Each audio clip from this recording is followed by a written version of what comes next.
Hello TET and DSC aspirants. ఈరోజు మనము 9th class biology నుంచి జీవులలో వైవిధ్యం మరియు వర్గీకరణ అనేటటువంటి పాఠానికి సంబంధించినటువంటి మల్టిపుల్ చాయిస్ క్వశ్చన్స్ ప్రాక్టీస్ చేయబోతున్నాం. ఈ వీడియో మొదటిసారిగా చూస్తున్నట్లయితే ఖచ్చితంగా సబ్స్క్రైబ్ చేసుకోండి. మీకు నచ్చినట్లయితే లైక్ చేయండి, అదేవిధంగా మీ ఫ్రెండ్స్కి షేర్ చేయండి. ఫస్ట్ క్వశ్చన్, వర్గీకరణ క్రమంలో కుటుంబం మరియు తరగతి మధ్య వచ్చే స్థాయి ఏది? ఆప్షన్ ఏ జాతి, ఆప్షన్ బి ప్రజాతి, ఆప్షన్ సి క్రమం, ఆప్షన్ డి విభాగం. సరైన సమాధానం ఆప్షన్ సి క్రమం. నెక్స్ట్ క్వశ్చన్, ప్రస్తుతం ప్రపంచవ్యాప్తంగా ఆమోదించబడిన జీవుల 5 రాజ్యాల వర్గీకరణను 1969వ సంవత్సరంలో ప్రతిపాదించిన శాస్త్రవేత్త ఎవరు? Option A Ernest Haeckel, option B Charles Darwin, option C R H Whittaker, option D Carolus Linnaeus. సరైన సమాధానం ఆప్షన్ సి ఆర్హెచ్ విట్టేకర్. ఇతను 5 రాజ్యాల వర్గీకరణను ప్రతిపాదించడం జరిగింది. నెక్స్ట్ క్వశ్చన్, ద్విపద నామీకరణ విధానంలో ఒక జీవి యొక్క శాస్త్రీయ నామాన్ని రూపొందించడానికి ఉపయోగించే 2 వర్గీకరణ స్థానాలు ఏవి? ఆప్షన్ ఏ ప్రజాతి మరియు జాతి, ఆప్షన్ బి కుటుంబం మరియు ప్రజాతి, ఆప్షన్ సి తరగతి మరియు క్రమం, ఆప్షన్ డి రాజ్యం మరియు విభాగం. సరైన సమాధానం ఆప్షన్ ఏ ప్రజాతి మరియు జాతి. ఈ ప్రజాతి మరియు జాతిని మనము ద్వినామీకరణ విధానంలో ఉపయోగించడం జరుగుతుంది. అంతేగాని కుటుంబం కానీ ప్రజాతి, తరగతి, క్రమము, రాజ్యం, విభాగం వీటిని మనము ద్వినామీకరణ విభాగంలో ఉపయోగించము.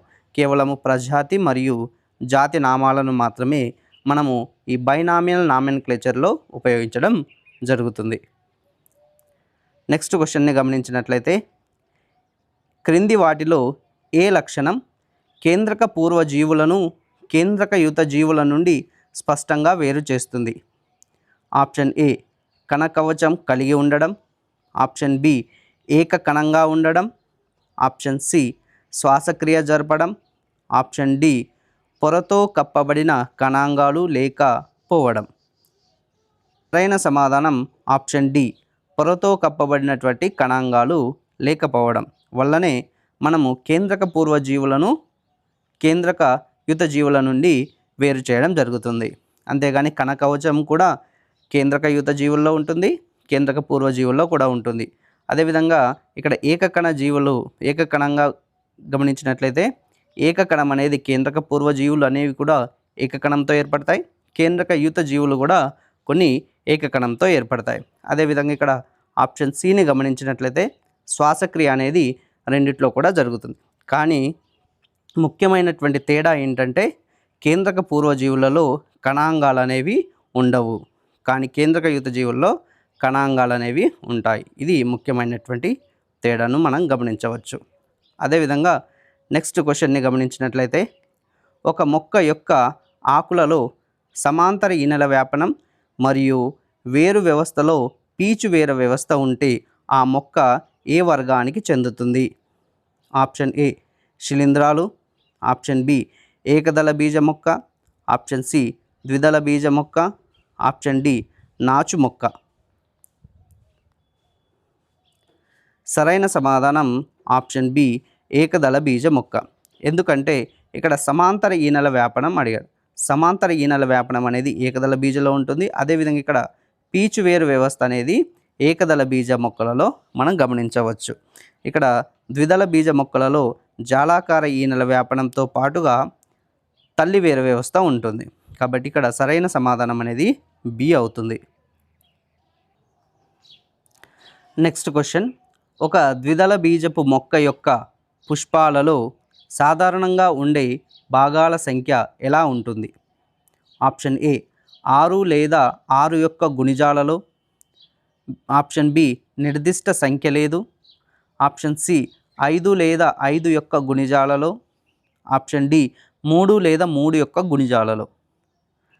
సరైన సమాధానం ఆప్షన్ సి 5 లేదా 5 యొక్క గుణిజాలలో దాని యొక్క పుష్ప భాగాలు అనేవి ఉంటుంది. అంటే కేసరావళి కానీ, అండకోశం కానీ, అదేవిధంగా ఆకర్షక పత్రాలు కానీ, రక్షక పత్రాలు కానీ 5 లేదా వాటి యొక్క గుణిజాలు అంటే 10, 15 ఇలా కానీ ఉండడం జరుగుతుంది. ఇది ద్విదళ బీజ మొక్క యొక్క లక్షణము. నెక్స్ట్ క్వశ్చన్ని గమనించినట్లయితే కేంద్రకయుత జీవుల మరియు కేంద్రక పూర్వ జీవుల మధ్య ప్రధాన తేడాలలో ఒకటిగా కేంద్రకయుత జీవుల DNA ఏ విధంగా ఉంటుంది? ఆప్షన్ ఏ క్రోమోజోములుగా రూపొందించబడి కేంద్రకంలో ఉంటుంది, ఆప్షన్ బి కణద్రవంలో తేలియాడుతూ ఉంటుంది, ఆప్షన్ సి DNA ఉంటుంది, ఆప్షన్ డి క్యాప్సిడ్ అనే ప్రోటీన్ పొరతో కప్పబడి ఉంటుంది. సరైన సమాధానం ఆప్షన్ ఏ క్రోమోజోములుగా రూపొందించబడి కేంద్రకంలో ఉంటుంది. ఇక్కడ కేంద్రకయుత జీవుల DNA అనేది ఏ విధంగా ఉంటుంది అంటే ఈ DNA అనేది క్రోమోజోములుగా మార్చబడి ఈ క్రోమోజోములు అనేవి కేంద్రకంలో ఉంటుంది. కానీ కేంద్రక పూర్వజీవులలో అలా కేంద్రకం లోపల ఉండదు, కణద్రవ్యంలోనే తేలియాడుతూ ఉంటుంది. ఇది ముఖ్యమైనటువంటి తేడాగా గమనించవచ్చు. నెక్స్ట్ క్వశ్చన్ని గమనించినట్లయితే వర్గీకరణకు ఆధారం ఏమిటి అంటే జీవులను వివిధ సమూహాలలో ఉంచడానికి ప్రాథమికంగా దేనిని పరిగణిస్తారు? ఆప్షన్ ఏ వాటి జీవన స్థలం మాత్రమే, ఆప్షన్ బి వాటి వయస్సు మరియు పరిమాణం, ఆప్షన్ సి జీవుల మధ్య ఉండే పోలికలు మరియు తేడాలు, ఆప్షన్ డి వాటి ఆహారపు అలవాట్లను మాత్రమే. సరైన సమాధానం ఆప్షన్ సి జీవుల మధ్య ఉండేటటువంటి పోలికలు మరియు తేడాలు. జీవుల మధ్య ఉండేటటువంటి పోలికలను మరియు తేడాలను పరిగణలోకి తీసుకొని వర్గీకరణ చేయడం అనేది జరుగుతుంది. అంతేగాని జీవులు నివసించేటటువంటి స్థలాన్ని కానీ, జీవుల యొక్క వయస్సు కానీ, వాటి యొక్క పరిమాణం కానీ, వాటి యొక్క ఆహార అలవాట్లను కానీ పరిగణించరు. కేవలం పోలికలు, అదేవిధంగా వాటిలో ఉండేటటువంటి తేడాలను మాత్రమే పరిగణించి జీవులను వర్గీకరించడం జరుగుతుంది. అదేవిధంగా నెక్స్ట్ క్వశ్చన్ని గమనించినట్లయితే ఒక మొక్కకు తల్లివేరు వ్యవస్థ మరియు ఆకులలో జాలాకార ఈనెల వ్యాపనం ఉంటే దాని బీజదళాల సంఖ్య ఎంత ఉంటుంది? Option A 2, option B 0, option C 3, option D 1. సరైన సమాధానం ఆప్షన్ ఏ 2. ఎందుకంటే ఇక్కడ తల్లివేరు వ్యవస్థ అదేవిధంగా జాలాకార ఈనెల వ్యాపనం ఉన్నది కాబట్టి ఇది ద్విదళ బీజ మొక్కగా మనం పరిగణించవచ్చు. కాబట్టి ద్విదళ బీజ మొక్క అన్నప్పుడు ఖచ్చితంగా వాటి యొక్క విత్తనంలో 2 బీజదళాలు ఉంటాయి కాబట్టి ఇది ద్విదళ బీజ మొక్క అవుతుంది. ఇక్కడ 1 ఉన్నట్లయితే అది ఏకదళ బీజ మొక్కగా పరిగణించవచ్చు. నెక్స్ట్ క్వశ్చన్ని గమనించినట్లయితే వర్గీకరణ యొక్క అత్యంత విస్తృతమైన మరియు జీవులందరినీ కలిగి ఉన్న స్థాయి ఏది? ఆప్షన్ ఏ జాతి, ఆప్షన్ బి విభాగం, ఆప్షన్ సి రాజ్యం, ఆప్షన్ డి డొమైన్. సరైన సమాధానం ఆప్షన్ డి డొమైన్. వీటి యొక్క స్థాయిలలో అన్నిటికంటే ఉన్నతమైనది స్థాయి డొమైన్. కాబట్టి ఈ డొమైన్లో అన్ని జీవులందరినీ ఇక్కడ ఉంచడం జరుగుతుంది. ఈ డొమైన్ తర్వాతనే రాజ్యము, ఇలా విభాగము, జాతి అనేవి దిగువ స్థాయిలుగా మనం పరిగణించవచ్చు. కాబట్టి ఇక్కడ ఉన్నతమైన స్థాయి అనేది డొమైన్ అనేది అవుతుంది. నెక్స్ట్ క్వశ్చన్ని గమనించినట్లయితే క్రింది వాటిలో ఏ వర్గీకరణ స్థాయిలో జీవుల మధ్య పోలికలు అత్యంత ఎక్కువగా ఉంటాయి? ఆప్షన్ ఏ విభాగము, ఆప్షన్ బి తరగతి, ఆప్షన్ సి ప్రజాతి, ఆప్షన్ డి కుటుంబము. సరైన సమాధానం ఆప్షన్ సి ప్రజాతి. ఎందుకంటే ఇక్కడ జీవుల మధ్య పోలికలు అనేవి ఎక్కువగా ప్రజాతిలో ఉంటాయి. ఎందుకంటే పైనుంచి దిగువ స్థాయికి వచ్చిన కొద్దీ పోలికల సంఖ్య పెరుగుతూ ఉంటుంది, వాటి యొక్క జీవుల సంఖ్య అనేది తగ్గుతూ ఉంటుంది. పోలికలు అనేవి పెరుగుతూ ఉంటాయి, జీవుల సంఖ్య అనేది తగ్గుతూ ఉంటుంది. కాబట్టి ఇక్కడ మనకి ఇచ్చినటువంటి 4 ఆప్షన్స్లలో నిమ్న స్థాయి ఏదంటే ప్రజాతి. కాబట్టి దీంట్లో పోలికలు అనేవి, జీవుల మధ్య పోలికలు అనేవి ఎక్కువగా ఉంటాయి. కాబట్టి సరైన సమాధానం అనేది ప్రజాతి అవుతుంది. నెక్స్ట్ క్వశ్చన్ని గమనించినట్లయితే కింది 4 రాజ్యాలలో ఏది పూర్తిగా కేంద్రక పూర్వ జీవులతో మాత్రమే కూడి ఉంది? Option A plantae, option B monera, option C protista, option D శిలీంధ్రాలు. సరైన సమాధానం ఆప్షన్ బి మొనేరా. ఎందుకో గమనించినట్లయితే ఇక్కడ కేంద్రక పూర్వ జీవులతో కూడి ఉన్నటువంటి రాజ్యము మొనేరా. అంటే ఇక్కడ బ్యాక్టీరియాలు మరియు కేంద్రక పూర్వ జీవులు ఉంటాయి. ప్లాంటేలో మొక్కలు, ప్రొటిస్టాలో ఏకకణ నిజకేంద్రక జీవులు, శిలీంధ్రాలలో నిజకేంద్రక జీవులు పూతికాహార లక్షణాన్ని కలిగినటువంటివి ఇక్కడ ఇవ్వడం జరుగుతుంది. ఇక్కడ కేంద్రక పూర్వ జీవులు అనేవి కేవలము మొనేరాలో మాత్రమే ఉండడం జరుగుతుంది. ఇక నెక్స్ట్ క్వశ్చన్ని గమనించినట్లయితే ఏకదళ బీజపు మొక్కలలో కనిపించే వేరు వ్యవస్థ మరియు ఆకులలో ఈనెల వ్యాపనం యొక్క సరైన కలయిక ఏది? ఆప్షన్ ఏ పీచు వేరు వ్యవస్థ మరియు జాలాకార ఈనెల వ్యాపనం, ఆప్షన్ బి తల్లి వేరు వ్యవస్థ మరియు సమాంతర ఈనెల వ్యాపనం, ఆప్షన్ సి తల్లి వేరు వ్యవస్థ మరియు జాలాకార ఈనెల వ్యాపనం, ఆప్షన్ డి పీచు వేరు వ్యవస్థ మరియు సమాంతర ఈనెల వ్యాపనం.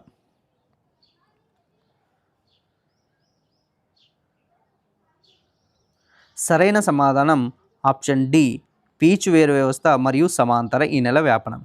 ఎందుకోసమో గమనించినట్లయితే ఏకదళ బీజాలలో మనము పీచు వేరు వ్యవస్థను గమనించవచ్చు, అదేవిధంగా పత్రాలలో మనం సమాంతర ఈనెల వ్యాపనాన్ని గమనించవచ్చు. కాబట్టి ఇక్కడ వేరు వ్యవస్థ అనేది పీచు వేరు వ్యవస్థ, ఆకులలో ఈనెల వ్యాపనం అనేది సమాంతర ఈనెల వ్యాపనం. ఈ ఆప్షన్ అనేది సరైనదిగా మనం గమనించవచ్చు. నెక్స్ట్ క్వశ్చన్ని గమనించినట్లయితే ద్వినామ నామీకరణ పితామహుడిగా ఎవరిని పరిగణిస్తారు? Option A R H Whittaker, option B Ernest Mayr, option C Carolus Linnaeus, option D Charles Darwin. సరైన సమాధానము ఆప్షన్ సి కెరోలస్ లిన్నేయస్. ఇక్కడ కెరోలస్ లిన్నేయస్ అనేటటువంటి శాస్త్రవేత్త మొట్టమొదటిసారిగా ద్వినామి నామీకరణగా ప్రతిపాదించడం జరిగింది. అంటే ప్రతి జీవికి కూడా ఒక శాస్త్రీయ నామాన్ని ప్రతిపాదించాలి. ఆ శాస్త్రీయ నామంలో 2 పదాలు ఉండాలి, ఒకటి జాతి మరొకటి ప్రజాతి. దాన్నే ద్వినామ నామీకరణంగా పరిగణిస్తారు, బైనామియల్ నామెన్క్లేచర్ అంటారు. దీన్ని ప్రతిపాదించింది కెరోలస్ లిన్నేయస్. కాబట్టి ఇతన్నే ద్వినామ నామీకరణ పితామహుడుగా పరిగణించడం జరుగుతుంది. నెక్స్ట్ క్వశ్చన్ని గమనించినట్లయితే కేంద్రకయుత కణాలలో పొరతో కప్పబడిన కణాంగాలకు ఉదాహరణ కానిది ఏది? ఆప్షన్ ఏ రైబోజోమ్లు, ఆప్షన్ బి కేంద్రకం, ఆప్షన్ సి క్లోరోప్లాస్టులు, ఆప్షన్ డి మైటోకాండ్రియా. సరైన సమాధానం ఆప్షన్ ఏ రైబోజోములు. ఎందుకంటే ఇక్కడ కేంద్రకయుత కణాలలో కణాంగాలు ఉంటాయి. ఈ కణాంగాలు అనేవి ఒక పొరతో కప్పబడి ఉంటాయి. కానీ ఈ కేంద్రకయుత కణాలలో ఉండేటటువంటి ఈ కణాంగాలలో ఒక కణాంగానికి పొర అనేది ఉండదు. అంటే ఇక్కడ త్వచం అనేది ఉండదు. అది రైబోజోమ్లు. ఈ రైబోజోమ్లు అనేవి 2 రకాలుగా ఉంటాయి. ఒకటేమో 70S రైబోజోమ్ అని, ఇంకొకటి 80S రైబోజోమ్ అని, ఇలా 2 రకాలుగా ఉంటాయి. వీటిలో ఇక్కడ పొర అనేది ఉండదు. కాబట్టి ఈ రైబోజోమ్లు అనేవి కేంద్రక పూర్వ కణాలలో, అదేవిధంగా కేంద్రకయుత కణాలలో అంటే బ్యాక్టీరియాలలో, నిజ కేంద్రక కణాలలో కూడా రెండిట్లో కూడా ఉంటాయి. నెక్స్ట్ క్వశ్చన్ని గమనించినట్లయితే కింది వాటిలో ఏది ద్విదళ బీజపు మొక్క యొక్క లక్షణం కాదు? ఆప్షన్ ఏ తల్లి వేరు వ్యవస్థ కలిగి ఉండడం, ఆప్షన్ బి పీచు వేరు వ్యవస్థ కలిగి ఉండడం, ఆప్షన్ సి ఆకులలో జాలాకార ఈనెల వ్యాపనం కలిగి ఉండడం, ఆప్షన్ డి పుష్ప భాగంలో 4 లేదా 5 యొక్క గుణిజాలలో భాగాలు ఉండడం. సరైన సమాధానం ఆప్షన్ బి పీచు వేరు వ్యవస్థ కలిగి ఉండడం. ఎందుకంటే ఇక్కడ ద్విదళ బీజ మొక్కలలో మనం జాలాకార ఈనెల వ్యాపనాన్ని గమనించవచ్చు, అదేవిధంగా తల్లి వేరు వ్యవస్థను గమనించవచ్చు. కానీ ద్విదళ బీజ మొక్కలలో మనము పీచు వేరు వ్యవస్థ అనేది ఉండదు. కాబట్టి ఇక్కడ మనకు లక్షణం కానిది అని అడిగాడు కాబట్టి ఇక్కడ బి అనేది సరైన సమాధానం అవుతుంది. అదేవిధంగా ఇక్కడ 4వ ఆప్షన్ని గమనించినట్లయితే 4 లేదా 5 యొక్క గుణిజాలలో పుష్ప భాగాలు ఉంటాయి. అంటే 4 అన్న ఉండొచ్చు, లేదా 5 అన్న కేసరావళి కానీ, ఆకర్షక పత్రాలు కానీ, రక్షక పత్రాలు కానీ ఇలా 4 లేదా 8, 12 వాటి యొక్క గుణిజాల్లో, లేదు 5, 10, 15 వాటి యొక్క గుణిజాలలో అయినా ఉండవచ్చు. కాబట్టి సరైన సమాధానం అనేది ఇక్కడ బి అవుతుంది. నెక్స్ట్ క్వశ్చన్ని గమనించినట్లయితే వర్గీకరణలో రాజ్యం కంటే విస్తృతమైన మరియు జీవం కంటే దిగువన ఉన్న స్థాయి ఏది? ఆప్షన్ ఏ ప్రజాతి, ఆప్షన్ బి తరగతి, option C domain, option D విభాగం. సరైన సమాధానము సి డొమైన్. ఎందుకంటే ఈ వర్గీకరణ స్థాయిలలో మనము మొదటగా ఉన్నది జీవం, ఆ జీవం తర్వాత ఉన్నటువంటి స్థాయి డొమైన్, ఇలా ఒకదాని తర్వాత ఒకటి ఇవ్వడం జరుగుతుంది. కాబట్టి ఇక్కడ విస్తృతమైన జీవం కంటే విస్తృతమైనది స్థాయి ఏదంటే డొమైన్గా మనం పిలవచ్చు. కేంద్రకయుత జీవుల కణాల యొక్క ప్రధాన లక్షణం ఏది? ఆప్షన్ ఏ కణాలలో పొరతో కప్పబడిన కణాంగాలు లేకపోవడం, ఆప్షన్ బి స్పష్టమైన పొరతో కప్పబడిన కేంద్రకం కలిగి ఉండడం, ఆప్షన్ సి కణద్రవంలో DNA తేలియాడుతూ ఉండడం, ఆప్షన్ డి కేవలం ఏకకణ రూపంలో మాత్రమే ఉండడం. సరైన సమాధానం ఆప్షన్ బి స్పష్టమైన పొరతో కప్పబడిన కేంద్రకం కలిగి ఉండడం. ఇది కేంద్రకయుత జీవుల యొక్క ప్రధానమైనటువంటి లక్షణం. నెక్స్ట్ క్వశ్చన్ని గమనించి మానవుని శాస్త్రీయ నామం హోమోసెఫియన్స్. ఇందులో సెఫియన్స్ దేనిని సూచిస్తుంది? ఆప్షన్ ఏ ప్రజాతి, ఆప్షన్ బి రాజ్యం, ఆప్షన్ సి కుటుంబం, ఆప్షన్ డి జాతి. సరైన సమాధానం ఆప్షన్ డి జాతి. ఎందుకంటే హోమోసెఫియన్స్ అనేటటువంటి ఈ శాస్త్రీయనామంలో హోమో అనేది ప్రజాతిని, సెఫియన్స్ అనేది జాతిని తెలియజేస్తుంది. కాబట్టి ఇక్కడ సరైన సమాధానం అనేది డి అవుతుంది. నెక్స్ట్ క్వశ్చన్ని గమనించినట్లయితే కింది వాటిలో ఏది 5 రాజ్యాల వర్గీకరణలో భాగం కాదు? Option A protista, option B monera, option C virus, option D Animalia.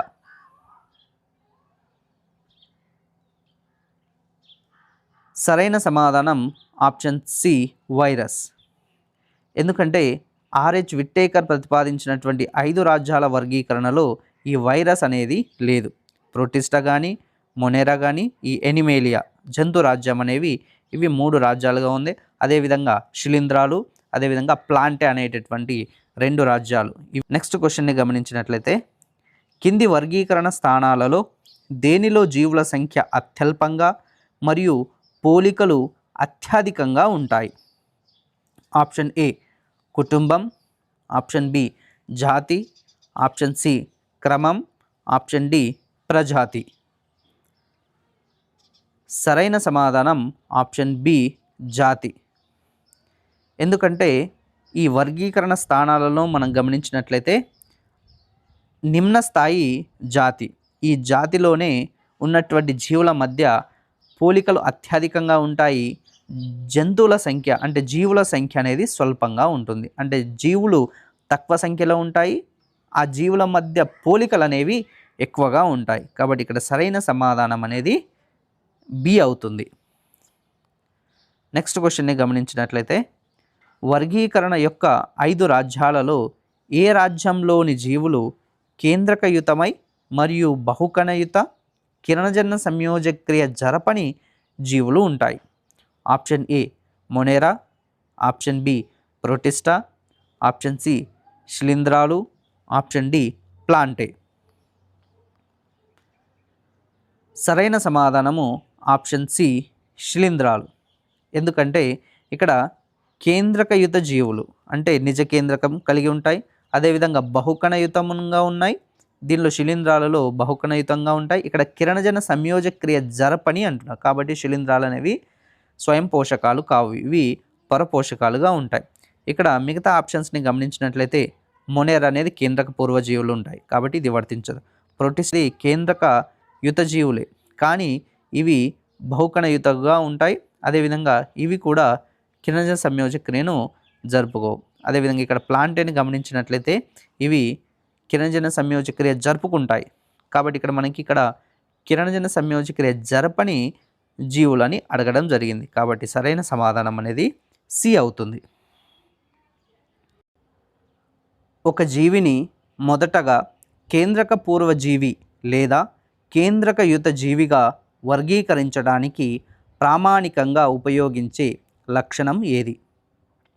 Option A కణకవచం ఉనికి, ఆప్షన్ బి బహుకణ నిర్మాణం, ఆప్షన్ సి స్పష్టమైన పొరతో కప్పబడిన కేంద్రకం ఉనికి, ఆప్షన్ డి స్వయం పోషణ. సరైన సమాధానం ఆప్షన్ సి స్పష్టమైన పొరతో కప్పబడినటువంటి కేంద్రకం కలిగి ఉండడం. కేంద్రకం కలిగి ఉన్నట్లయితే వాటిని కేంద్రక పూర్వజీవులుగానా లేదా కేంద్రక యుత జీవులుగానా వర్గీకరించడానికి మనకు ఈ కేంద్రకం ఉన్నటువంటి లక్షణం మనం ఉపయోగిస్తూ ఉంటాం. నెక్స్ట్ క్వశ్చన్ని గమనించినట్టు వర్గీకరణలో ఒకే క్రమానికి చెందిన వివిధ జీవుల మధ్య ఖచ్చితంగా పోలికలు ఉన్న అత్యంత దగ్గరి తదుపరి స్థాయి ఏది?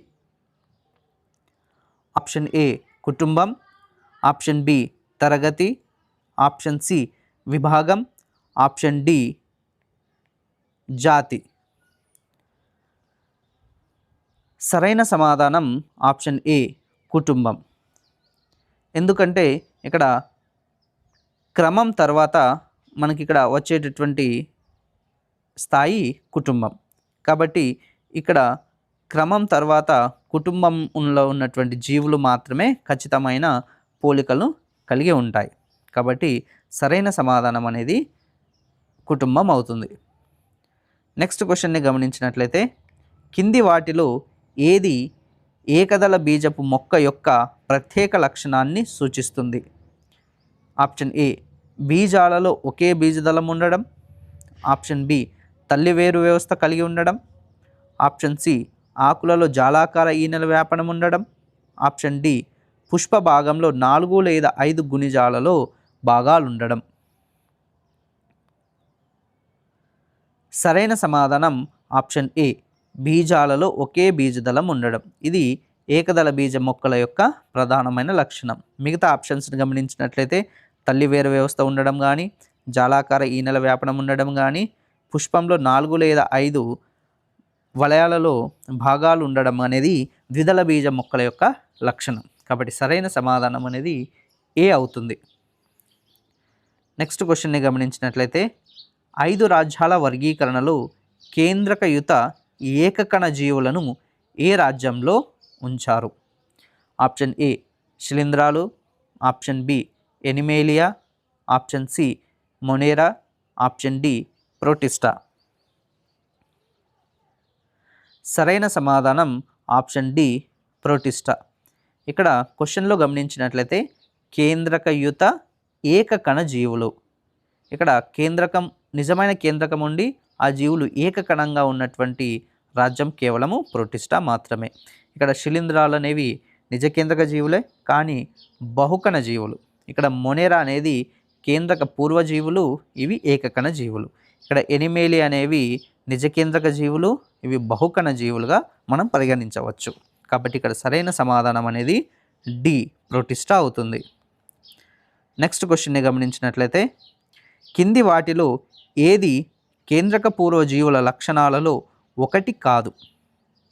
ఆప్షన్ ఏ ఏకకణ నిర్మాణం, ఆప్షన్ బి డిఎన్ఏ కణద్రవ్యంలో పడి ఉండడం, ఆప్షన్ సి కణ కవచం కలిగి ఉండడం, ఆప్షన్ డి మైటోకాండ్రియా వంటి పొరతో కప్పబడిన కణాంగాలు ఉండడం. సరైన సమాధానం ఆప్షన్ డి మైటోకాండ్రియా వంటి పొరతో కప్పబడినటువంటి కణాంగాలు ఉండడం. ఇది కేంద్రక పూర్వజీవుల యొక్క లక్షణాలలో కాదు, ఎందుకంటే కణాంగాలు అనేవి ఉండవు. కాబట్టి డి అనేది సరైన సమాధానం అవుతుంది. నెక్స్ట్ క్వశ్చన్ని గమనించినట్లయితే వర్గీకరణ యొక్క ప్రాథమిక ప్రయోజనం ఏమిటి? ఆప్షన్ ఏ జీవుల యొక్క పరిమాణాత్మక చరిత్రను మాత్రమే తెలుసుకోవడం, ఆప్షన్ బి భేదం ఆధారంగా జీవుల సమూహాలను సులభంగా అధ్యయనం చేయడానికి ఏర్పాటు చేయడం, ఆప్షన్ సి అన్ని జీవులకు శాస్త్రీయ నామాలను కేటాయించడం, ఆప్షన్ డి జీవశాస్త్రంలో ఉపయోగించే సాంకేతిక పదాలను తగ్గించడం. సరైన సమాధానం ఆప్షన్ బి భేదం ఆధారంగా జీవుల సమూహాలను సులభంగా అధ్యయనం చేయడానికి ఏర్పాటు చేయడం. అందువల్లనే మనం ఈ వర్గీకరణలో మనం జీవులను సులభంగా గుర్తించడం కానీ, వాటి యొక్క పోలికలను తెలియజేయడం కానీ, వాటిని శాస్త్రీయ నామాలను కేటాయించడం కానీ సులభంగా మనం చేయగలుగుతున్నాం. నెక్స్ట్ క్వశ్చన్, ఈ కింది వాటిలో ఏది 5 రాజ్యాల వర్గీకరణలో జీవుల వర్గీకరణకు ప్రతిపాదికగా ఉపయోగించబడదు? ఆప్షన్ ఏ శరీరం యొక్క సంక్లిష్టత, ఆప్షన్ బి జన్యువులలో క్రోమోజోముల ఖచ్చితమైన సంఖ్య, ఆప్షన్ సి పోషణ విధానం, ఆప్షన్ డి కేంద్రకం యొక్క నిర్మాణం. సరైన సమాధానం ఆప్షన్ బి జన్యువులలో క్రోమోజోముల ఖచ్చితమైన సంఖ్య. ఈ లక్షణాన్ని మనము వర్గీకరణల యొక్క 5 రాజ్యాల వర్గీకరణలో మనము ఉపయోగించడం లేదు. మిగతా లక్షణాన్ని గమనించినట్లయితే అంటే శరీరం యొక్క సంక్లిష్టత కానీ, జీవుల యొక్క పోషణ విధానం కానీ, ఆ జీవుల యొక్క కేంద్రక నిర్మాణం, ఈ 3 లక్షణాన్ని మనము పరిగణలోకి తీసుకొని 5 రాజ్యాల వర్గీకరణని చేయడం జరిగింది. కాబట్టి సరైన సమాధానం అనేది బి అవుతుంది. నెక్స్ట్ క్వశ్చన్ని గమనించినట్లయితే కింది వర్గీకరణ స్థానాలలో ఏది ప్రజాతి కంటే తక్కువ స్థాయి కలిగి ఉంది? ఆప్షన్ ఏ కుటుంబం, ఆప్షన్ బి క్రమం, ఆప్షన్ సి తరగతి, ఆప్షన్ డి జాతి. సరైన సమాధానం ఆప్షన్ డి జాతి. ఎందుకంటే ప్రజాతి కంటే తక్కువ స్థాయి ఉన్నటువంటి స్థాయి జాతి మాత్రమే. అంటే జాతి అన్నీ కలిసి ప్రజాతిలో ఉంటాయి కాబట్టి. నెక్స్ట్ క్వశ్చన్ని గమనించినట్లయితే ద్వినామ నామీకరణలో ఉపయోగించే 2 పదాలలో మొదటి పదం దేనిని సూచిస్తుంది? ఆప్షన్ ఏ జాతి, ఆప్షన్ బి కుటుంబం, ఆప్షన్ సి ప్రజాతి, ఆప్షన్ డి రాజ్యం. సరైన సమాధానం ఆప్షన్ సి ప్రజాతి. ఎందుకంటే ద్వినామీ నామీకరణలో మనకు 2 పదాలు ఉంటాయి, ఒకటి ప్రజాతి, మరొకటి జాతి. మొదటిది ప్రజాతి, రెండవది జాతిని తెలియజేస్తూ ఉంటుంది. నెక్స్ట్ క్వశ్చన్ని గమనించినట్లయితే 5 రాజ్యాల వర్గీకరణలో ఏ రాజ్యంలో జీవులు పొరతో కప్పబడిన కేంద్రకాన్ని కలిగి ఉండవు? Option A protista, option B monera, option C శిలీంధ్రాలు, ఆప్షన్ డి ప్లాంటే. సరైన సమాధానం ఆప్షన్ బి మొనేరా. ఎందుకంటే ఇక్కడ కేంద్రకాన్ని అంటే నిజ కేంద్రకాన్ని కలిగి లేనటువంటి జీవులు ఉన్నటువంటి రాజ్యం కేవలం మొనేరా మాత్రమే. ప్రోటిస్టాలో కానీ, శిలీంధ్రాలలో కానీ, ప్లాంటేలో కానీ మనకి నిజ కేంద్రకం ఉంటుంది. కాబట్టి సరైన సమాధానం అనేది బి మొనేరా అవుతుంది. నెక్స్ట్ క్వశ్చన్, వర్గీకరణ క్రమంలో కింద ఉన్న 2 స్థానాలను పరిగణించండి. ఒకటి కుటుంబం, రెండవది క్రమం. ఇక్కడ ఒకే క్రమానికి చెందిన జీవులు ఒకే కుటుంబంలో ఉండాల్సిన అవసరం లేదు. దీనికి గల ప్రధాన కారణం ఏమిటి? ఆప్షన్ ఏ, క్రమం కేంద్రక పూర్వ జీవులకు మాత్రమే వర్తిస్తుంది. ఆప్షన్ బి, కుటుంబంలో భిన్న ప్రజాతుల జీవులు ఉండడం.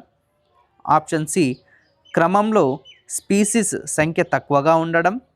ఆప్షన్ డి, కుటుంబం కంటే క్రమంలో జీవుల మధ్య పోలికలు తక్కువగా ఉండడం. సరైన సమాధానం ఆప్షన్ డి, కుటుంబం కంటే క్రమంలో జీవుల మధ్య పోలికలు తక్కువగా ఉంటాయి కాబట్టే ఇక్కడ ఒకే క్రమానికి చెందినటువంటి జీవులను ఒకే కుటుంబంలో ఉంచాల్సిన అవసరం లేదు. నెక్స్ట్ క్వశ్చన్ని గమనించినట్లయితే, ఈ క్రింది వాటిలో ఏది కేంద్రకయుత జీవుల కణాలలో మాత్రమే కనిపిస్తుంది మరియు కేంద్రక పూర్వజీవులలో ఉండదు? Option A, mitochondria. Option B, రైబోజోములు. ఆప్షన్ సి, కణద్రవం. ఆప్షన్ డి, కణత్వచం. సరైన సమాధానం ఆప్షన్ ఏ, మైటోకాండ్రియా. ఇక్కడ మైటోకాండ్రియా అనేది కేవలము మనము కేంద్రక పూర్వజీవులలో మనము మైటోకాండ్రియాని గమనించలేము. అంతేగాని రైబోజోమ్లు కానీ, కణత్వచం కానీ, కణద్రవం కానీ మనము కేంద్రక పూర్వజీవులలో ఉంటాయి. మైటోకాండ్రియాలు అనేవి కేంద్రక పూర్వజీవులలో లోపించి ఉంటాయి. కాబట్టి సరైన సమాధానం అనేది ఏ అవుతుంది. నెక్స్ట్ క్వశ్చన్ని గమనించినట్లయితే, కింది వాటిలో నామీకరణం యొక్క శాస్త్రీయ నియమం కానిది ఏది? ఆప్షన్ ఏ, మొదటి పేరు జాతి, రెండవ పేరు ప్రజాతిని సూచిస్తుంది. ఆప్షన్ బి, శాస్త్రీయ నామం లాటిన్ భాషలో రాయబడుతుంది. ఆప్షన్ సి, మొదటి పదం పెద్ద అక్షరంతో, రెండవ పదం చిన్న అక్షరంతో ప్రారంభమవుతుంది. ఆప్షన్ డి, చేతితో రాసినప్పుడు ప్రజాతి మరియు జాతి పేర్లను విడిగా గీత గీయాలి. సరైన సమాధానం ఆప్షన్ ఏ, మొదటి పేరు జాతిని, రెండవ పేరు ప్రజాతిని సూచిస్తుంది. ఇది సరైనది కాదు. ఎందుకంటే మొదటి పేరు ప్రజాతిని సూచిస్తుంది, రెండవ పేరు జాతిని సూచిస్తుంది. కాబట్టి ఇది మనకి ఇక్కడ తప్పుగా ఉన్నటువంటి ఆప్షన్. నెక్స్ట్ క్వశ్చన్ని గమనించినట్లయితే, వర్గీకరణ క్రమంలో కింది నుండి పైకి వెళ్ళే కొద్దీ లక్షణాలలో వచ్చే మార్పు ఏమి? ఆప్షన్ ఏ, జీవుల సంఖ్య తగ్గుతుంది మరియు పోలికలు పెరుగుతాయి. ఆప్షన్ బి, జీవుల సంఖ్య మరియు పోలికలు రెండూ పెరుగుతాయి. ఆప్షన్ సి, జీవుల సంఖ్య మరియు పోలికలు రెండూ తగ్గుతాయి. ఆప్షన్ డి, జీవుల సంఖ్య పెరుగుతుంది మరియు పోలికలు తగ్గుతాయి. సరైన సమాధానం ఆప్షన్ డి, జీవుల సంఖ్య పెరుగుతుంది కానీ పోలికలు అనేవి తగ్గుతాయి. ఎందుకంటే కింది నుంచి పైకి వెళ్తున్న కొద్దీ స్థాయి పెరుగుతుంది, స్థాయి పెరిగిన కొద్దీ సంఖ్య పెరుగుతుంది, జీవుల యొక్క సంఖ్య పెరుగుతుంది, కానీ జీవుల మధ్య ఉండేటటువంటి పోలికలు అనేవి తగ్గుతూ ఉంటాయి. అదే పైనుంచి కిందికి వచ్చే కొద్దీ, అంటే పై స్థాయి నుంచి కింది స్థాయికి వచ్చే కొద్దీ మనము జీవుల సంఖ్య తగ్గుతుంది, కానీ ఆ జీవుల మధ్య ఉండేటటువంటి పోలికలు అనేవి పెరుగుతాయి. ఇది గుర్తుంచుకోవాల్సినటువంటి విషయం.